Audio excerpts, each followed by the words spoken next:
All right, so I've been pretty critical up until this point of Joe Biden and his administration and how they have been handling the situation with Iran, basically because it's, in my mind, a pretty simple situation, even though it is somewhat of a clusterfuck with how Trump handled Iran. Basically, Obama and his administration, and obviously Joe Biden, coordinated the JCPOA, which was the Iran nuclear deal. It was a deal that Iran was following perfectly in line with, according to international observers.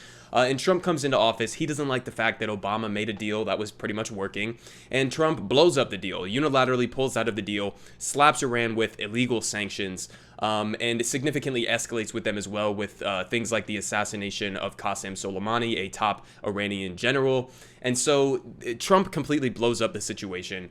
Biden comes back into office, and granted, he is dealing with somewhat of a clusterfuck, but he's lucky because Iran, even after all of this, even after the United States has basically proven that our deals are not really worth the paper they're printed on, somehow Iran still wants to come back to the table. And it looks like, up until this point at least, that Joe Biden's administration had been of the position that they wanted to maintain the illegal sanctions on Iran and force Iran to comply with the original terms of the deal before the United States got back into the deal. So in other words, we screwed them over, and now we want them to be the bigger man in this situation. But we have a little bit of a change here, or at least could be a change here, with some good news as to Joe Biden changing his mind on how he's going to approach it. So let's look at the details here. So in a development hailed as a key breakthrough that the Biden administration must not squander, parties to the Iran nuclear accord announced Friday morning that American officials will join talks next week to bring the U.S. back into compliance with the deal that former President Donald Trump violated in 2018. Following a virtual meeting of the JCPOA, basically, European diplomats said in a statement that top officials from Iran, France, Germany, the UK, Russia, China, and the US will gather in Vienna next week to discuss a full return of the US to the JCPOA.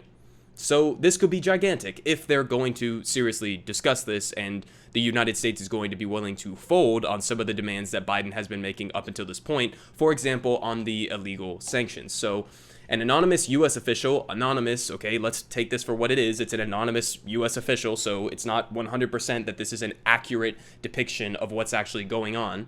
But if it is, this could be a very good indication. An anonymous U.S. official told the New York Times Friday that the Biden administration would not seek to retain some sanctions for leverage. Would not seek to retain some sanctions for leverage in the Vienna talks, arguing that previous maximum pressure campaign waged against Iran by the Trump administration had failed. So again, anonymous official, but if this is true, if this is the mindset that the Joe Biden administration is operating with now, this is a straight up step in the right direction. And this was obvious from the beginning, okay? This is how it should have been approached from day one, okay? Biden should have came into office and he should have said, okay, holy fuck, sorry about that last guy. He was pretty crazy, right? Anyways, we're going to lift these illegal sanctions, and we are going to get back in line with the terms of the JCPOA. And then, Iran, you must come back into compliance. Because that's how it works, okay? That's how negotiations work. That's how, when you're having a relationship with another person, right? If you screw them over, then you have to be the bigger man, come back, apologize, get back into the deal with the original terms that Iran, again, was following in line with. It's not as if they broke the deals of the agreement and then we pulled out. We pulled out, and then they started going and doing their own thing because they said, okay, well, if you're not going to be in the deal, then we don't have a deal. So that's the situation that it was. It was simple from the beginning. All Joe Biden had to do, come into office, say, sorry about that last guy. Anyways, let's get back into this deal as soon as possible in coordination with each other. So if this is the mindset that Joe Biden's campaign is now using, or his administration is now using, it is the right mindset. Abbas Araghchi, sorry if I butchered that name, Iran's top nuclear negotiator, said Friday that the path is quite clear for a U.S. return to the nuclear deal. The U.S. can return to the deal and stop breaching the law in the same way it withdrew from the deal and imposed illegal sanctions on Iran. So as easy as it was for Trump to blow up the deal, Biden now has the opportunity to reform it, is what they're basically saying. Mohammad Javad Zarif, Iran's top diplomat, said the goal of next week's gathering in Vienna should be to rapidly finalize sanction lifting and nuclear measures for choreographed removal of all sanctions, followed by Iran ceasing remedial measures. So basically just a rephrasing of the situation that I just outlined.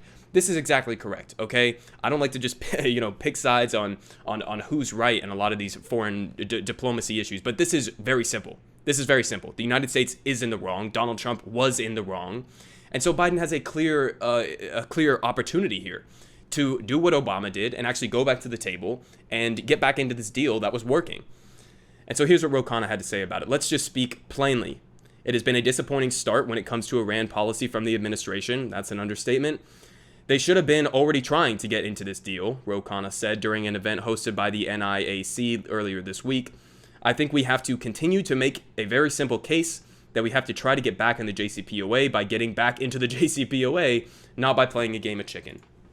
So Ro Khanna, 100% right. He's often right on these foreign policy issues, but as he just said, it's very simple, okay?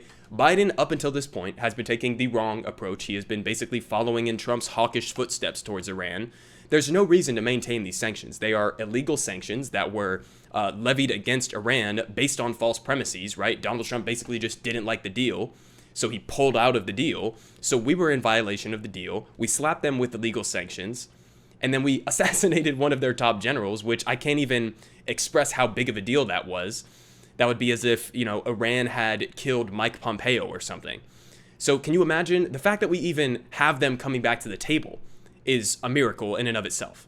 So as Ro Khanna said, this is the opportunity Joe Biden has in front of him. It's very simple. Lift the sanctions and get back into the deal as soon as possible.